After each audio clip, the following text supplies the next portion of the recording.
আসসালামু আলাইকুম। অল বেঙ্গল ইমাম মুয়াজ্জিন অ্যাসোসিয়েশন চ্যারিটেবল ট্রাস্টের উদ্যোগে আজকের এই সভা, এখানে ঢোকার আগে অবধি আমি বুঝতে পারিনি এত বড় একটা অনুষ্ঠান এখানে আয়োজন করেছেন মুস্তাফিজ। উপস্থিত আছেন রামকৃষ্ণ মিশন মঠের, মাফ করবেন, বেলুর মঠের মহারাজ, চার্চের ফাদার এবং আরো অনেক গুরুজনেরা। উদ্যোক্তা যারা এই প্রোগ্রামটা নিয়েছে, খুবই ভালো প্রোগ্রাম। ব্যবসার শুরু, আমরা বাঙালি যারা, আমি অনেক ছোট ক্যাপিটাল নিয়ে ব্যবসা শুরু করেছিলাম।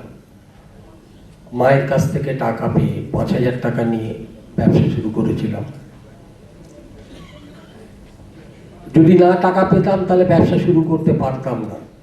আপনাদের এই টোকেন যে শুরু করার জন্য দেওয়া হচ্ছে, এটা কিন্তু আপনাদের বিঘ্নিং।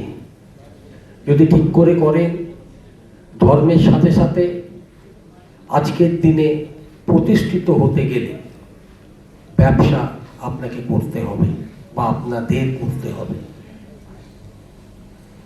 যদি সৎভাবে, নিষ্ঠার সাথে আর সময় দিয়ে যদি করেন, তাহলে কিন্তু অনেক এগিয়ে যাবেন।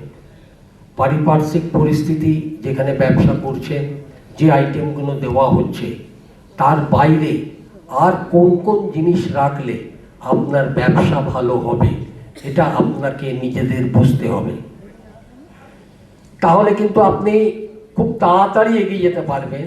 আর ইনিশিয়াল যে ব্যবসাটা শুরু করছেন, আমার আবেদন, সেই ব্যবসার টাকা অন্য কোথাও খরচা করবেন না, ব্যবসার টাকা ব্যবসাতেই লাগান। যদি আপনি এইভাবে ২-৪ বছর যদি কাজ করেন, যেভাবে কষ্ট করে চলছেন সেইভাবেই কষ্ট করে চলুন, কিন্তু ব্যবসার টাকা আপনার ব্যবসাতেই লাগান, অন্য কোথাও লাগাবেন না। আর পরিস্থিতি বুঝে যদি ব্যবসা করেন, কেউ আপনাকে আটকাতে পারবেন না, আপনি সফল হবেই হবে। এই কটি কথা বলে আপনাদের সবাইকে ধন্যবাদ জানিয়ে, আমাকে এখানে বলার সুযোগ করার জন্য সবাইকে ধন্যবাদ জানিয়ে আমি আমার বক্তব্য শেষ করছি। খুদা হাফেজ। স্যার বজলুর রহমান স্যারকে অসংখ্য ধন্যবাদ। আমরা এরপরে মথুরাপুর 1-এর দুজনকে ডেকে নিচ্ছি। জান্নাত হোসেন মোল্লা, শফিকুল নাইয়া।